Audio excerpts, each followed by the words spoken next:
We're back. Crazy week, and it's getting even crazier because this week everybody's playing. So good luck.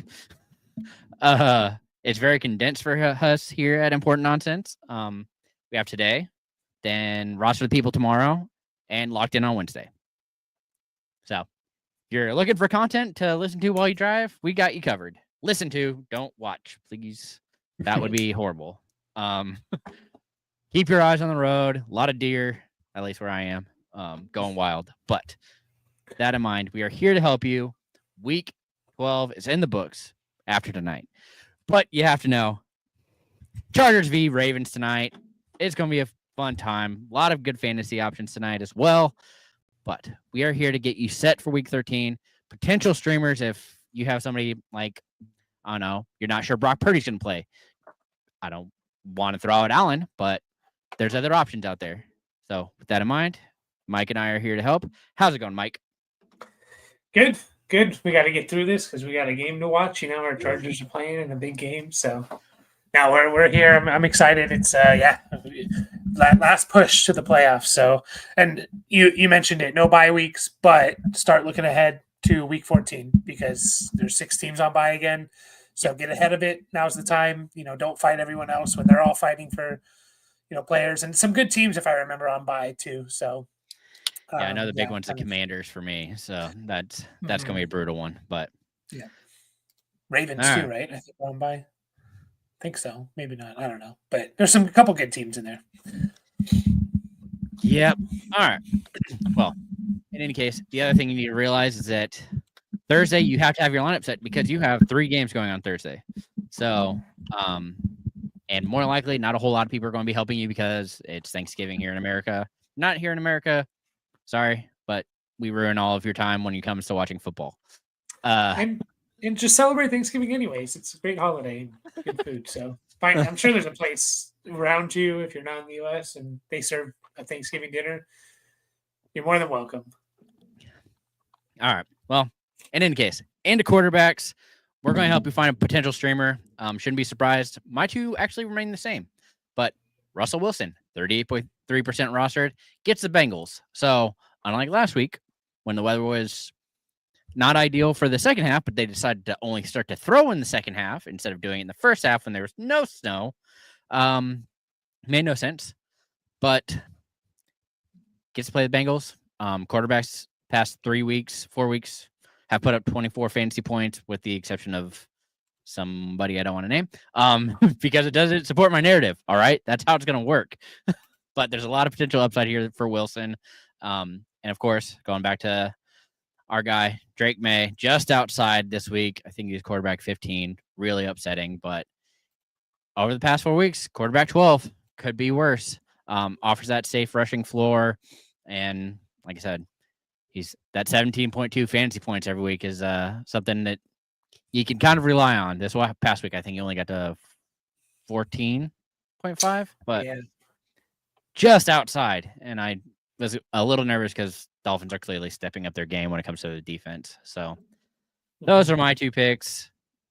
Mike, I kind of like your first one. So let's talk about it. More for a deeper league, but Will Levis.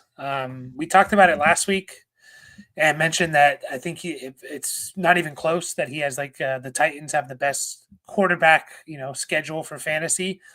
And we saw that come to fruition a little bit this last week against Houston. He threw for 278 and 2.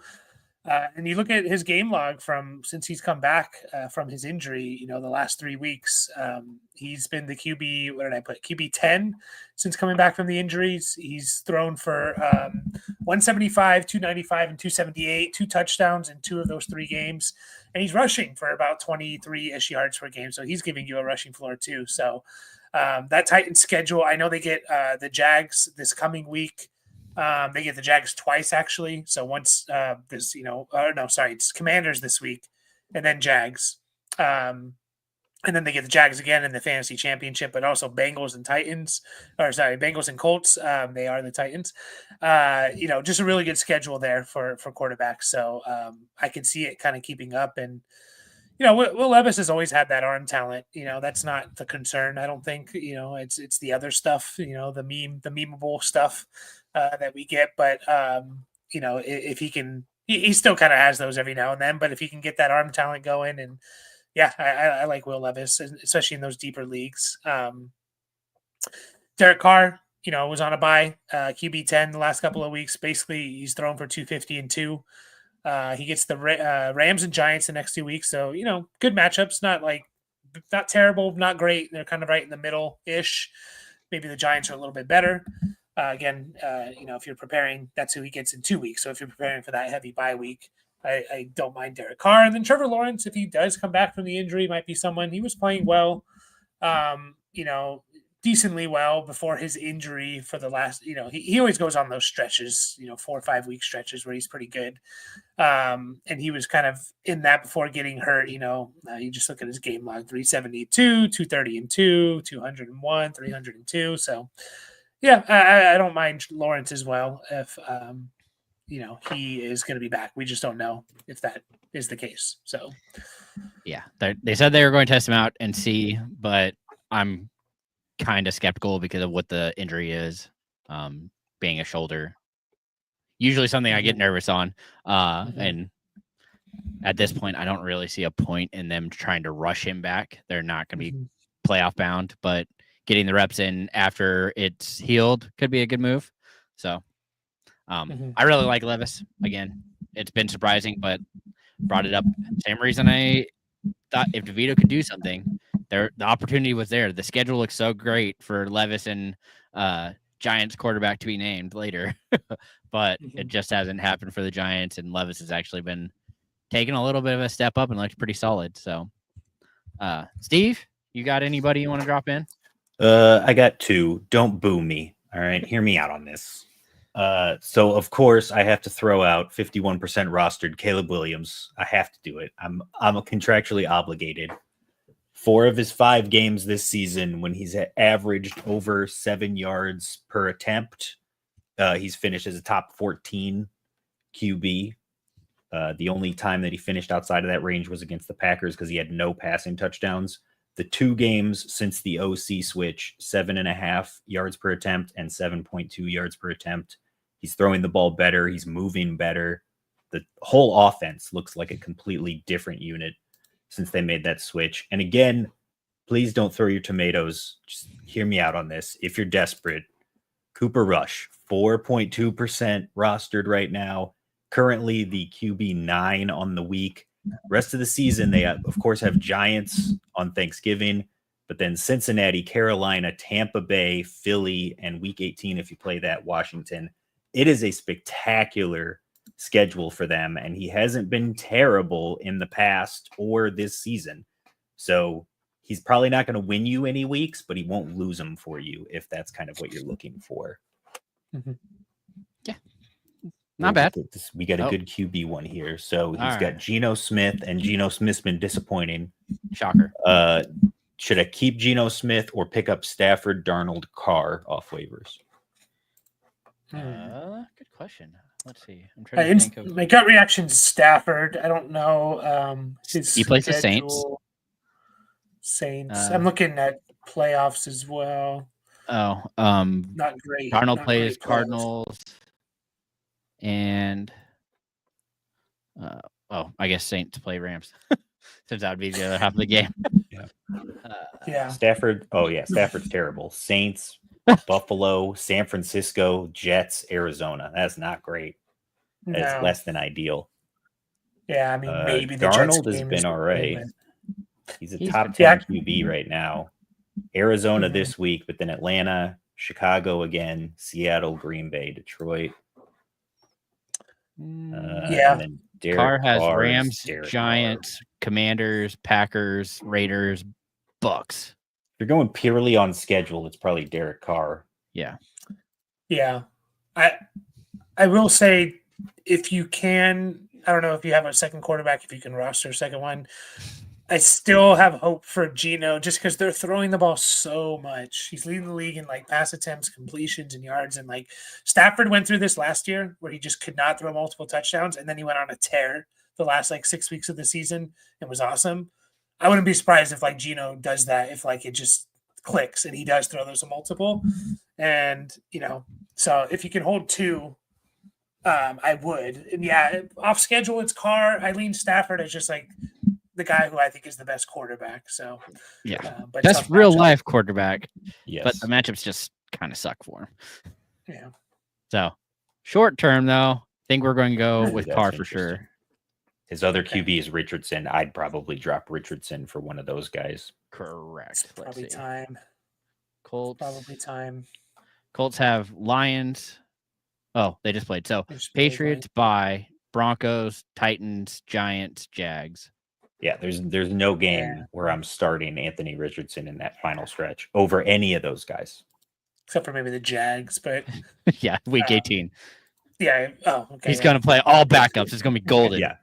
It'll be his best game of the year. So week 18, make sure you have Richardson back on your bench to play. Yeah. And just, going back to what I referenced about Stafford last year, he threw more than one touchdown once in the first 8 weeks of the season. And then from weeks 12 to 17, he was 4-3-3-2-2-1. Like it just, and it was all, we were all seeing it. Like he's a good quarterback. He's, Kyron's just getting the touchdowns, or weird things happen with the Seahawks. The snap goes over the head. I've seen that like 4 times with the Seahawks in the last like several weeks. And it was just like, well, that kills that drive in the red zone, And so I still have hope because they're just slinging it a lot. Yeah. So the real answer is still going to be Will Levis. Ugh.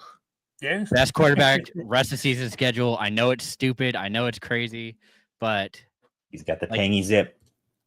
Be ready. It gets the Jags, Bengals, Colts, Jags, Texans. Juicy. It's juicy. A thing of beauty. So if you have the gonads to do that, yeah, that's the move. If you don't want to play Carr or Gino, that's your other option. Yeah, he said he is there on the wire. I don't know. You don't say. The schedule is great, but he still has no games higher than 10 this year. He's finished higher than 10. Quarterback 10, but his points are not killing you either. I mean, you're not. But that's the point. He is a quarterback. There's consistently at least 9 quarterbacks better than him every single week so far. I don't know. It's offense's fault. The rest of the team.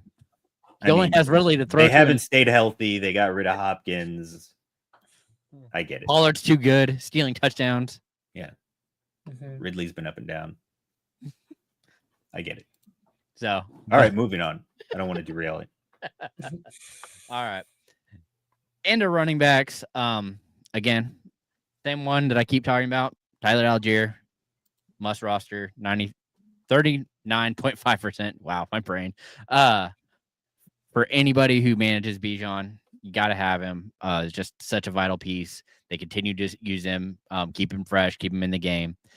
But after this week and the injuries, I do believe Jeremy McNichols does need to be rostered at 1.1% rostered currently, because Brian Robinson, we saw, suffered, I believe it's an ankle, potentially knee area. I saw that he went out and then came back in, and that always makes you iffy when they get cleared and then immediately go back out after another injury. And then at the end of the game, Austin Eckler suffered a concussion. So thankfully that's all it was, because it looked scary for a second.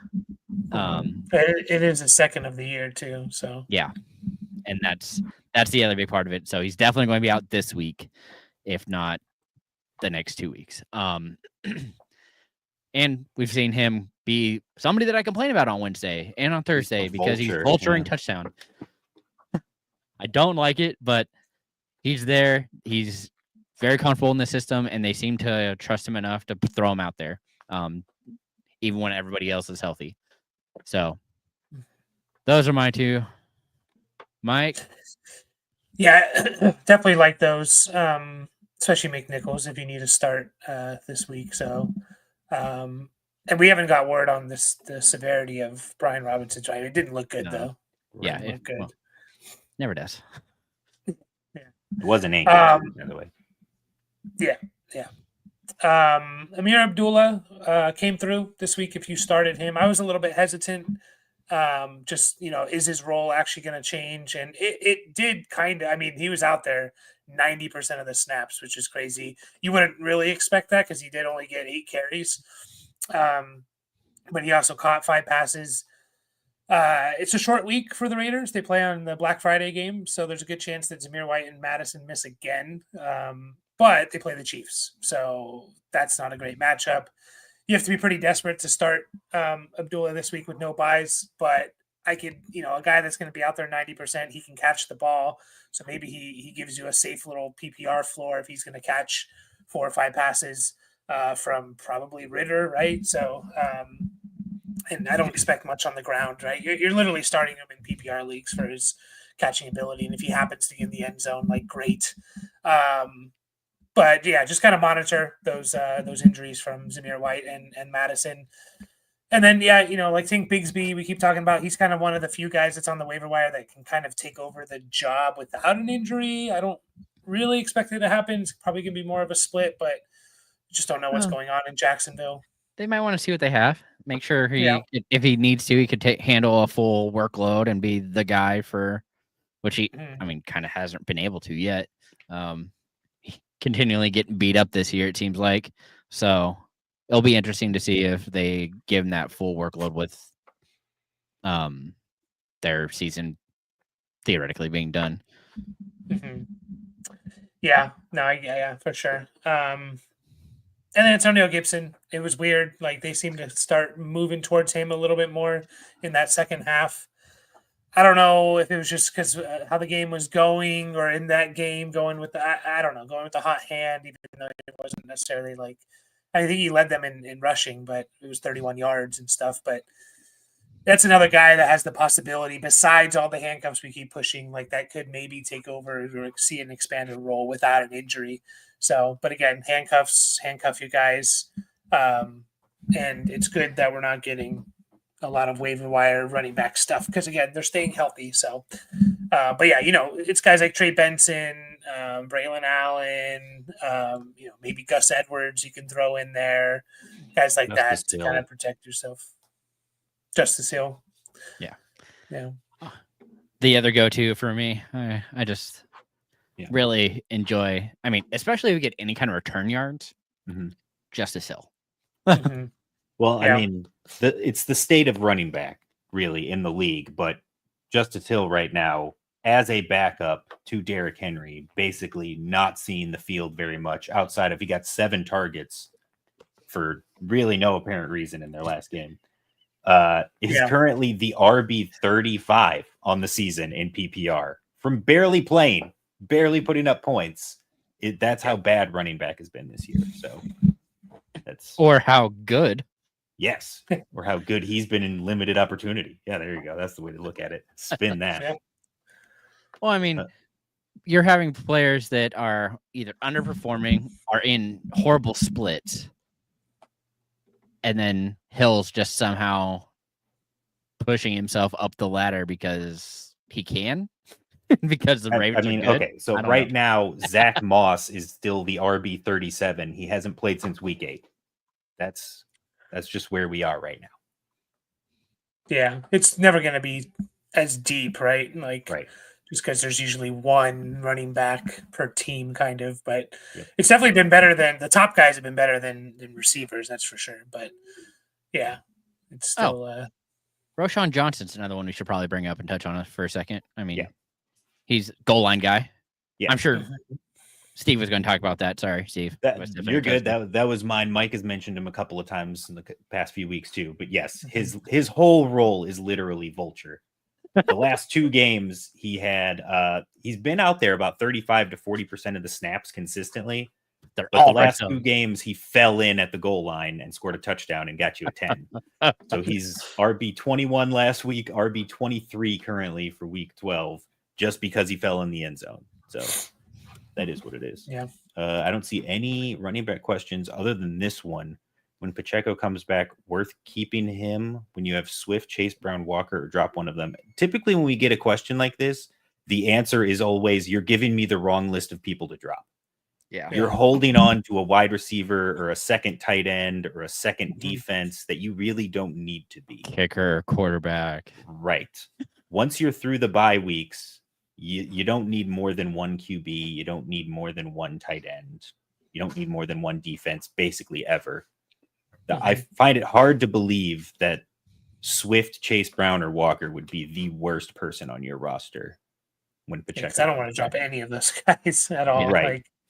Like, I mean, If you honestly, have to, which one will you drop? That's Pacheco. the big question. Probably Pacheco because he's coming back rusty. Okay. Broken leg. It's really close between him and Swift, just because we talked about the vulture. I just don't have that problem. He's just Swift is just on the field so much. Yeah. I mean, even with the vulturing, he's been running back 13 and 19 the past 2 weeks. So it's he's still getting the usage in the yardage. You're already a week away. Like, you're always a week away from starting Pacheco. You need to see it before you start him. He's coming off a broken leg. Chiefs have no incentive really to really just hand him the reins again. They want him healthy for the playoffs. So So it's definitely Pacheco for me. If you have to. All right, wide receivers. All right. No surprise. Back to the well. Xavier Legette continues to just be a solid player. Even Adam Thielen came back. It was in a slightly limited role, but he looked good. Coker was out this week, and so we saw randomly David Moore show up for the team and just explode and ruin. That's not true. Legette's still think wide receiver 34 on this week, but barely hanging on. In a game that surprised everybody. That offense actually looked capable against the Chiefs, or just maybe exposed the Chiefs. I don't know. It's almost like the Chiefs aren't very good. Well, I know you guys as Charger fans can't say that, but I've been saying it consistently since the preseason. So I'm good continuing that. If the Chargers win tonight, they're winning the division. So wow. If they win tonight, they're winning the division. I don't know. The thing is, if they play the Chiefs at Arrowhead, is there that's the last game between us and the Chiefs this year. Okay. So I'm telling you, Andy I love the confidence, Mike. I'm too skeptical. I know this game too well. I'm gonna get hurt. Probably. Okay, but in any case, the other one is, I guess, shouldn't be surprising, but Devon Vele, Bo Nix has really been showing up. We've talked about him plenty of times here already. And then over the past 3 weeks, Vele, he's averaging 12.8 fantasy points and just being a consistent player. And it just blows me away. And this week gets to go up against the Browns, who, looked a little better last week, but we already also saw that Broncos don't seem to know what they're doing with the running backs or the run game. So throw it. That's a good way to win. And with Vele being out there for the most amount of snaps behind Sutton, or playing, I think he actually is leading in snaps and routes for the team. But it's close with him and Sutton, and it's just, it's hard not to take notice that he's been very consistent in the past 3 weeks, and I wouldn't expect that to change moving forward. So those are my picks. All right, Mike, let's hear yours. Yeah, Dontavian Wicks is an interesting one to me because of Romeo Doubs going out with the concussion, and they play on Thursday. So I think it's impossible for him to actually clear concussion protocol. So, and Wicks is going to take over his spot essentially. I mentioned this before with the Packers, but it's Watson and Doubs, and they rotate Wicks in with Watson. I don't think they like Jaden Reed in that third wide receiver role. So I don't think they're going to change that. And so you're going to get Wicks running a lot of routes, in my opinion. And we know he's an explosive player. He needs to catch the ball and stuff like that. But we know he's an explosive player. So don't mind taking a shot on him. MVS, I brought him up last week. He was obviously on a bye this week, but 2 big games heading into the bye. If you need that boom bust kind of player for whatever reason, don't mind that.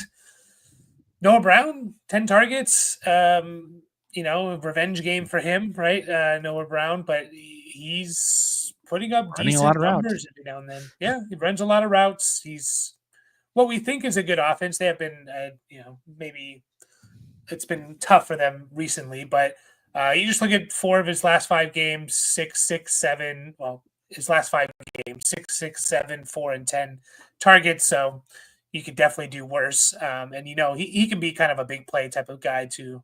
Demario Douglas, is Mr. 10 points, as we like to call him. And he's just going to give you, I had to double check because I know the Patriots, I didn't really watch that game. And I was like, I know that game wasn't great. And then I looked and said, yep, Demario Douglas, 7 targets, 5 catches, 62 yards. It's just Mr. Reliable, So I like that. And there's other ones on the waiver wire like that. Wandale, I think it's just under the 50%. I think he had 6 targets. I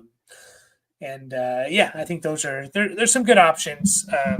But I am interested in Wicks if you do need a start this week because he's going to be running a lot of routes on a good offense. So, and hopefully a pretty good game. Yeah, I mean, MVS has been what he is, that deep threat who keeps booming. And I should ask this first before I potentially ruin it. Steve, do you have anybody you want to talk about?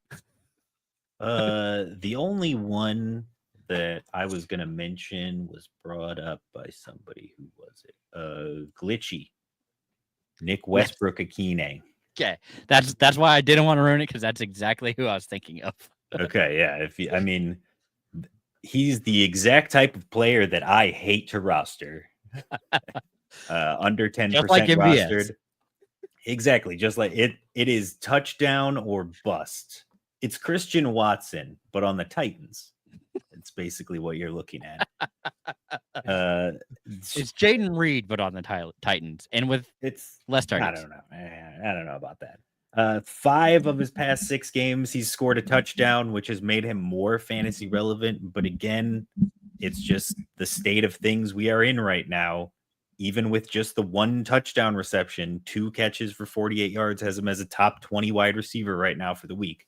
So that's just where we're at. If you're desperate and you need the home run, he's an interesting play at flex, but that's about it. Yeah.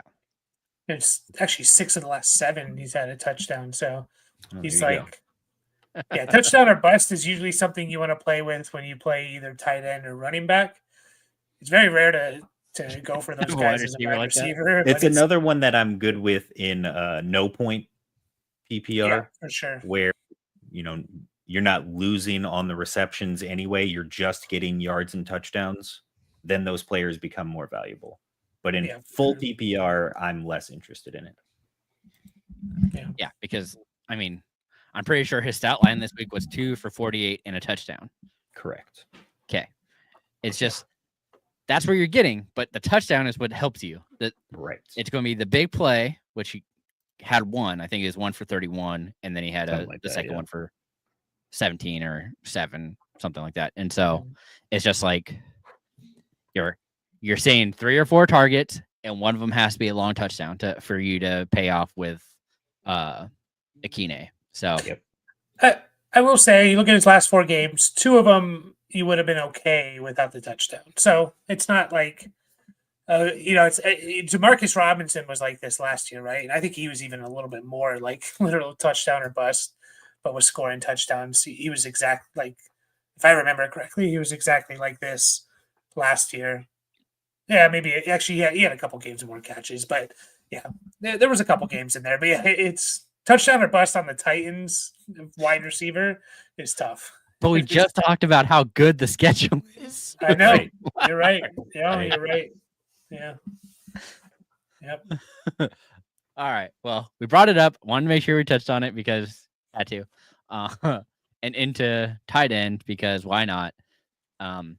Bringing him up again because he's still too available. Johnny Smith. That's crazy. I can't believe he's that widely available. I don't know. People aren't paying attention. Maybe they've already quit for the year. I don't know. Current tight end 5. 3 games over 20 fantasy points. 5 weeks, double-digit scoring.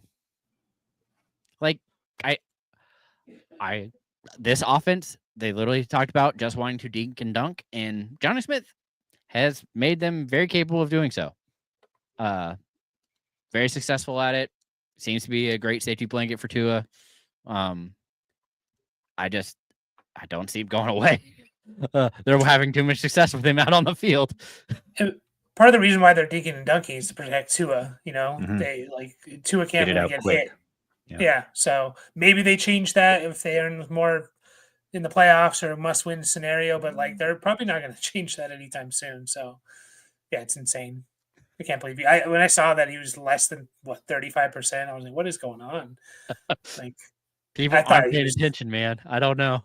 yeah, that's crazy. He had a minor injury in week 10 against the Rams, where he only ended up playing 43% of the snaps in that game. He just had like cramps or something where he missed more snaps than he usually would. That's the only game since week 5 where he's had less than 6 targets. It's insane. When tight ends are getting 0 volume, he is just a monster right now. Yep. It's awesome. It's crazy. It's getting touchdowns lately too. Right. Adding to On it. top of all that. Right. Yeah. We All looked, right. So what was it? that's my pick. Mike, talk about yours because is playing. Yeah, it's too late to grab Will Disley probably, but don't mind him. He's just part of that offense. Hayden Hurst is not. He's kind of irrelevant. So Out this week. Yeah. So is that a healthy scratch or is that an injured? it said thing? out on Friday when I went to adjust my rankings, Friday and Sunday, and I was like, wow, that's weird. So yeah. But yeah, six plus targets, 11, 7, 3, 6, 6. That's his last 5 weeks. And then we'll see tonight. I think he'll have a solid game tonight, I think, as well. Taysom Hill is always going to be my favorite. I bring him up every single week, even before he went off with his huge week. There's a chance that that was his one game and that's it. But I think the interim coach there loves him.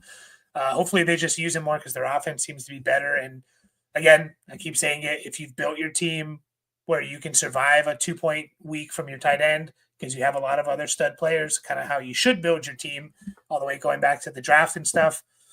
Taysom Hill is the perfect tight end because whenever he gives you 15, 20 points, you're going to win. And when he gives you 2, you can probably still win. So, I love those type of players. But those are the 2 on my waiver wire list this week. I did want to close the loop on that too. Hayden Hurst has a hip injury. The Chargers placed him on IR today. Oh, wow. Okay. So, yeah, perfect. Disley, fire him up and probably start him the rest of the year. Yeah. Because that's 4 weeks and we're in week 12. So, right. Yeah. You're pretty safe there. Yeah. Yep. We did have a couple. Glitchy wants to know, is Noah Gray worth a pickup? It seems to be. He got 2 touchdowns in back-to-back weeks. He seems to be the red zone guy over Kelsey, which is super weird. Why? But everything about that offense isn't working, so I don't understand whatever they want to do. I was 2 years too early, I guess. Exactly. Too early. Yeah. We're talking about Noah Gray since he was drafted. Right. Yeah, I don't really know. Like, it doesn't make sense. You're right, because you'd think if they're going to use Kelsey and limit him and use him anywhere, it would be the red zone. So I don't trust it necessarily, but He's also only playing 60% of snaps, 50 or 60%. Yeah, I think I read that Kelsey was the only wide receiver tight end to play over 60 for the Chiefs. So that's just a recipe for disaster if you're relying on anyone on that team. So I don't know. I don't want to trust it. I would go elsewhere, I think. Yeah. It depends on what you'd be dropping, honestly. He had 5 targets against Buffalo, caught 4 for 23 and the 2 touchdowns.